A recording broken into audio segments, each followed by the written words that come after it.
شروع اللہ کا نام لے کر جو بڑا مہربان نہایت رحم والا ہے۔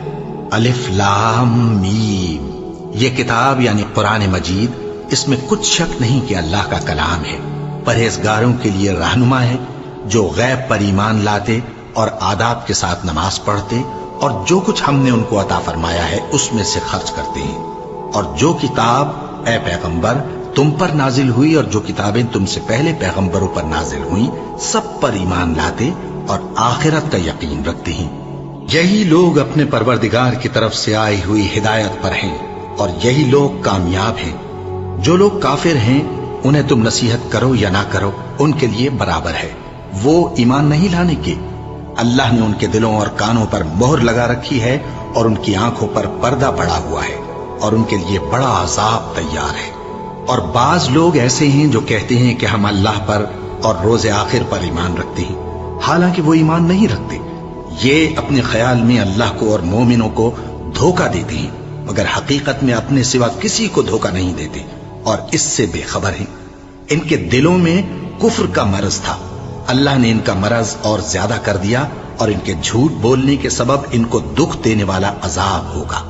اور جب ان سے کہا جاتا ہے کہ زمین میں فساد نہ ڈالو تو کہتے ہیں کہ ہم تو اصلاح کرنے والے ہیں۔ دیکھو یہ بلا شبہ مفسد ہیں لیکن خبر نہیں رکھتے۔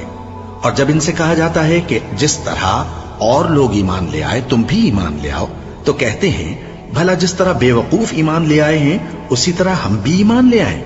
سن لو کہ یہی بے وقوف ہیں لیکن نہیں جانتے۔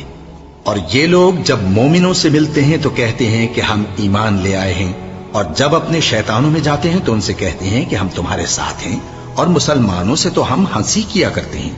ان منافقوں سے اللہ ہنسی کرتا ہے اور انہیں مہلت دیا جاتا ہے کہ شرارت و سرکشی میں پڑے بہک رہے ہیں۔ یہ وہ لوگ ہیں جنہوں نے ہدایت چھوڑ کر گمراہی خریدی، تو نہ تو ان کی تجارت ہی نے کچھ نفع دیا اور نہ یہ ہدایت یاب ہی ہوئے۔ ان کی مثال اس شخص کی سی ہے جس نے شب تاریک میں آگ جلائی، جب آگ نے اس کے ارد گرد کی چیزیں روشن کی تو اللہ نے ان لوگوں کی روشنی زائل کر دی اور ان کو اندھیروں میں چھوڑ دیا کہ کچھ نہیں دیکھتے۔ یہ بہرے ہیں، گونگے ہیں، اندھے ہیں کہ کسی طرح سیدھے رستے کی طرف لوٹ ہی نہیں سکتے۔